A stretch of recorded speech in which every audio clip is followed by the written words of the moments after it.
What's up, static pose lovers, and welcome to an episode of Shocking Awe Toy Reviews. Two idiots, another idiot, a toy, hopefully a review. I'm Wilson.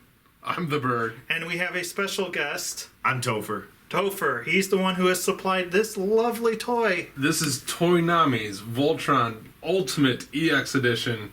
This is not a toy. This is for the adult collector. Says it right on the box. Yeah, that we don't care about. And here he is, the defender of the universe himself. I never had any of the original Voltron toys. Did you? I personally did not, but my friend did. So were they anything resembling this in a way? I would say that it's a very comparable to G1 Transformers to modern Transformers. Okay, gotcha. Where you have a similar aesthetic, but a lot more detail gotcha. and modern manufacturing techniques. I'm sure you had 3 versions of them as a kid. I had 2. Okay. I always wanted a Voltron toy. Never had one. I have this thing with toys that transform that also combine. Yes. If it transforms, awesome. If it transforms and combines, that's easy to get me to buy it. Disclaimer, fuck you, Mighty Morphin Power Rangers. Moving on from our likes, dislikes, and our history, onto the paint and the sculpt. It's fucking awesome. Next. It is an immaculate paint job. There is matte and gloss. Yeah, it's like it's amazing. Gloss metallic right next to that matte finish. Yeah, everything is flawless. I couldn't find a chip anywhere or like all of this in here. I found a chip. I couldn't because I like toys. There's little yellow details, and red detail. Red stripes in yeah, here. it's ridiculously well painted. It looks great. Yeah, I would say the design of the paint is one of the best I've ever seen. The execution of the paint is almost flawless. There is one tiny little mar on his belt buckle, which is kind of an unfortunate place to have it. Well, it's actually a spot where the black is chipped away. Okay. Other than that, he's perfect. Really nice paint masking overall. It's beautiful. Well, now that you've made me obsess about his crotch. Yeah. Just saying. It looks like it might be made of metal. Yeah. As far as I can tell, there are no die-cast parts on here at all. Oh, really? The only metal is the screws holding it together and the pins. One of the nicest painted toys I own, for sure. And it's got a fantastic sculpt. Well, and what's neat too is in the arm, they're different size lions. So the legs are actually bigger lions than the arms, which makes them look proportionate. Is the black lion bigger than all of them? Yes. Okay, so the black lion is even the biggest. So that also helps too. You know, obviously your green and red lion are basically the same lion, but they add a couple different molded pieces here and there, and again on the legs, just so that it's not 2 of the same lion. But, you know, nowadays it'd be an easy way to cut a corner and save some money. Hasbro would totally just... Hasbro, all 4 limbs would be the same. Yes. For sure. Impressively enough, you get this nice expensive instruction booklet. Each page basically has its own step on nice glossy paper. Wouldn't mention it otherwise, but it's where a good portion of the cash went to this toy that is $400. But they do mention in the beginning that they actually studied lion anatomy when creating these guys, so that's why they're like the lions are highly articulated, move like real lions, they can lick their own crotch. The front legs on all the lions are bigger than the hind legs, which has never been done to my knowledge on a Voltron toy that I've seen. No, I don't believe so. In fact, one of the points that they were really trying to make, I actually read the booklet. How dare you? Does that dumb shit. They said that one of the things that they felt was lacking from previous Voltrons was that the lions, separate, did not look as good as they should. So they actually first focused with this Voltron on making the lions look good by themselves. It was actually their primary focus, and then the fact that it would look good as the Gestalt was, I guess, an afterthought. The fact that it came together so nicely. So they reverse engineered it. They really kind of did. It wasn't, hey, let's have a Voltron look big and beautiful as Voltron. Let's have beautiful lions. The irony there being that I will probably never take it apart. Our head is on a nice ball joint here. We have a pretty good range of motion. You have a hard time, as you go to the side, his head wants to tilt up. You can't really look over and down as well. Due to the transformation of the lion, this faceplate does move. His arms can pull out pretty much 90 degrees from the body here. Obviously, they can move forward and all that jazz. Super tight ratchet. Very tight ratchets. He's brand new, so he's super tight. I was really impressed that it stays in position with just this little pin. It doesn't really clip into place or anything like that, like some of the Hasbro Combiner Wars guys do. It just basically fits in with friction, but it stays in there pretty well. There's a ratchet inside that provides your motion, and that is super tight. Down at the elbow, you have, I don't know, how many degrees is that, Rick? About 80. About 80, yeah, give or take. You can also turn this around if you want to have more range of motion in the other direction. Yes. So we've got a swivel above, a swivel below, and a hinge in between. One spot where I'm a little bit disappointed in terms of the articulation is in the hands. I think that this one is just really tight and I can't loosen it as much. You can bend the head this way. You can barely bend it side to side, but you can't really swivel the wrists. Really? You can't, like this one, you have good range of motion side to side, up and down, but you can't really rotate it, which is a little bit disappointing. That's okay. You can open the mouths on the lions, which is necessary for holding their accessories. And a roar. Here at the waist, you have a sort of, what do you call this? A reverse ab crunch. He can lean back like he's getting punched in the face. He can't lean forward at all on that joint. He does have a swivel waist. However, due to the sculpt here, as you try to turn him, you get about that much range of motion. So, not even really a click either way. The legs, however, are really impressively articulated. You have motion here. You have the cut thighs, which is always nice. By the way, when I first went to pose his thighs, I didn't think that there was a joint there. There's these clever little doodads that slide down to hide where the lines connect. If it's not all the way down, you will not be able to turn it at this joint. So make sure, if yours isn't turning, it's probably not all the way down. He can kick himself in the back, single jointed knee, and then, I don't know what we want to call this.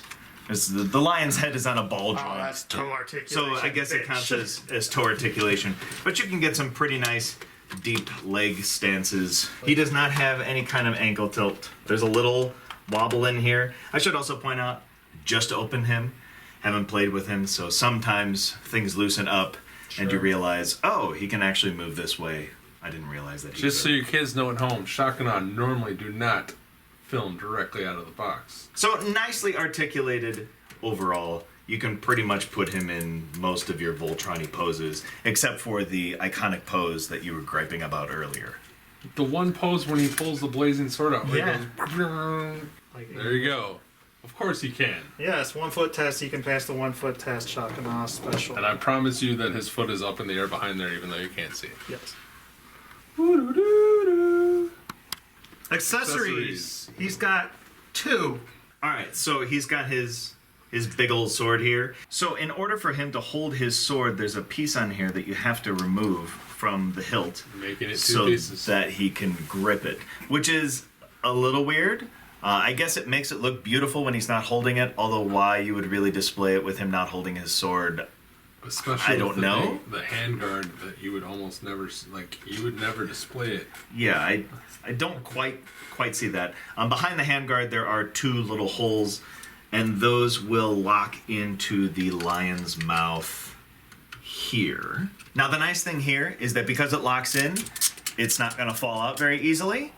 The disadvantage is you can't put the sword in the green lion's mouth. Really? You can't? Really, you cannot. Because the green lion's mouth has a different peg, which is configured to hold the shield, which has a different peg configuration. The sword has 2 pegs, and the shield only has 1. So you cannot interchange the weapons. You're pretty much stuck with sword in the red hand and shield in the green. The grip comes off here, and then this actually turns. That's neat. It is neat because you can hold the shield in different positions. It's also actually necessary to be able to get it in the lion's mouth. Takes a little bit of effort to get his shield in his hand. Once it's in there, it's in there. It's not going to fall out. So I think it's pretty cool. I am kind of disappointed by only having each hand have to have the one thing, and this is just stupid. You know, just for fun, since we're all here talking about it, let's see how well it grips it without utilizing the little pegs here. All right. So why? Shake him. Yeah. Yep. That's why. Can you swap lines? Yeah, I don't see why you couldn't swap lions. They have a universal system here. So Scramble if you want City to, Voltron? you can pop that line. Then he can hold the sword on the other Yeah, side. there you go. Playmates, new Voltron. Hasbro's Combiner Wars Superion. Hasbro's Build-A-Figure Hulkbuster Iron Man. And Generation Toys Devastator. I feel like that's more of a quiz to see if you know all the toys on the table. It kind of is. And this is him next to Make Toys of Scorponok, of course. That is fucking awesome. Alright, so final thoughts. As the guest and the most long-winded, you can go first. Out of 5 hammers, I will give him a 3. Continue.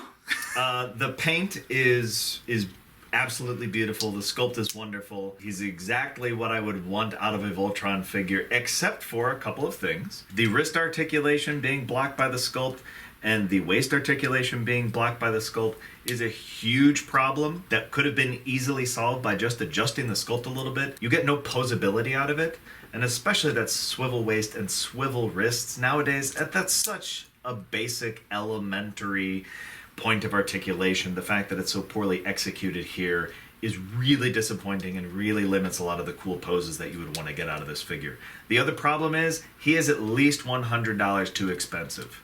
This is a $400 toy. You know, that's the suggested retail price.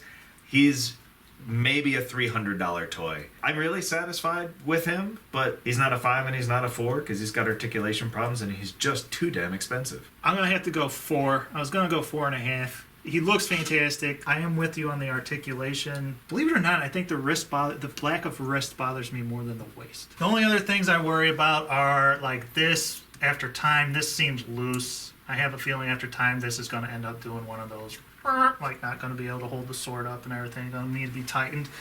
I don't know that for sure, but it's a guess. For all I know, this guy is amazing. He's awesome. He's the one you should get if you can afford him. Plus, he seems like one that I want to take apart. The individual lions, as lions, I would give this toy a 5. As a Voltron toy, for this price point, he's a 2. So I'm going to go with 3.5, 3.5 for the actual toy. Yeah. Because he looks amazing, but you want Voltron to be fun to play with. He's not fun to play with because you can't turn his waist and he has a waist joint. Like Topher said, it's a missed opportunity. You made these fucking thigh pieces slide down so you can have swivel legs. You can't make his belt slide up or down so you can turn his waist. Well, even if they had, I mean, if you want to keep this raised edge, you put the articulation instead of where it is. One thing, and then it's there. And then it's there. I'm pretty sure the wrists will, if you want to try and break your toy, move more just because of the way the pictures are. The robot mode is a disappointment playability-wise. You guys got the lions right. You fucked up Voltron. Although, you know, again, if you read in that very expensive book, they tell you that was their priority. And, you know, that clearly comes through. Yeah. As someone who really wanted a big Voltron, more than we really wanted individual lions, that's a little sour. If he were $200, I don't think any of us would have even cared this motion is restricted. If he was $200, he would get a 5 done. But at that price point, you gotta knock it out of the park. Did you guys think, though, then that it's fucking impossible to get an all-around perfect one?